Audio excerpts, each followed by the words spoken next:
My friend Susan called me the other day and she said, I am so frustrated.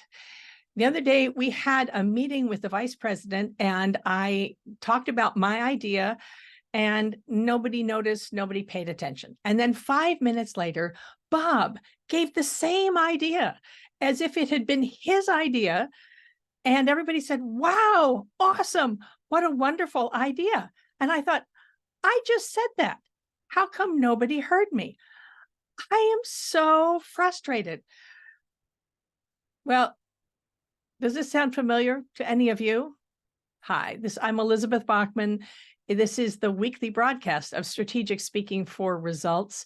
And this is the sort of thing I hear over and over. And we've been talking about this for years. It still happens. Susan went on to say that she was so angry, she was thinking maybe of quitting because she just really hated the fact that nobody ever listened to her in the meetings. And I said, well, did you do anything about it? And she said, no, I didn't want to make a fuss. I'm just going to go ahead and do what I have to do, get on with the job. But it bugs me. And it's the sort of thing that she thinks about at 3 o'clock in the morning and makes up stories, stews around it. She thinks it's because they don't take her seriously. And I said, Susan, why don't you do something about this? You've been complaining about this for months. I mean, you've talked to me over and over and over. Why don't you take a step? Take a steps towards making yourself more visible, showing your value. When somebody speaks over you, there are ways that you can make sure that you're heard. Why don't you go for that promotion that you were talking about? You thought you were going to be up for a promotion, and then it went to the guy you trained. How come you didn't put yourself in the mix? How come you didn't fight for it? And her answer was, I don't know what to do. I don't know how to do this. I think about all the time about how unhappy I am, but I don't know how to actually address it. And it's the sort of thing I've heard over and over again, as people usually come to me. Frustrated is the word I hear more than anything. And I said to Susan, you could sit down and work on this. Make a plan. What are your long-term projects? And what's your long-term career strategy? And she said, I don't have time to deal with that. There's always something else, another email to answer. There's another meeting I have to deal with. I don't have time to stop and plan. Well, it has been said over and over, and it's been shown over and over that the long-term planning is the most crucial thing we can do for our lives, for our careers, for our companies, for our organizations. And yet, most of us don't do it. And for Susan, she said, I don't know, maybe I'm not ready. The promotion came up and I thought, oh, I'd be good at that, but I wasn't really sure I was ready, so I didn't apply. And that also has happened over and over again. So she's stuck. She's stuck with the stories in her head. She's stuck with the voices that say, you're not good enough. You'd better have another certification. You'd better get yourself, show that you're good at this or that. She's stuck with the voices that tell her, if you just work hard and do a good job, you'll be recognized, which since she's been complaining about this for months, it's clearly not happening. What is it going to take for her to be ready? And we talked finally.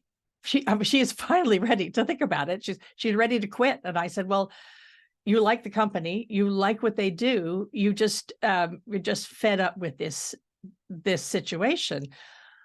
Let's sit down and talk about it and make a plan. And so we did. We spent 2 hours together and we made a plan for how she could move forward in the company, how she could get the promotion she deserved and the raise that she needed, And, if maybe it wasn't going to be the right time for her, or if there was no place for her to go because the next promotion was already promised to somebody else, maybe she would look for something else. But she kept saying, I don't know. I don't know if I'm good enough. I want to do this. I don't know if I can. And finally I said, Susan, if you're willing, we'll do this and I'll do it with you. And I will believe in you until you're willing to believe in yourself. And that, I think, was the thing that made the difference.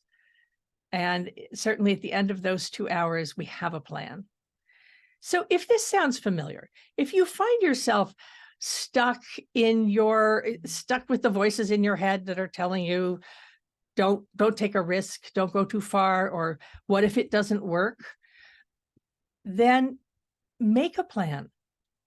Get a partner, find a coach like me, or at the very least, an accountability buddy who will work with you, and allocate the time for you to do the long-term thinking. That's the hardest part. Set aside the time, and it has to be sacred. If you can do it with somebody else, make sure that you do that. I have accountability partners where we get together and we swear we are not going to do it. We're not going to answer emails.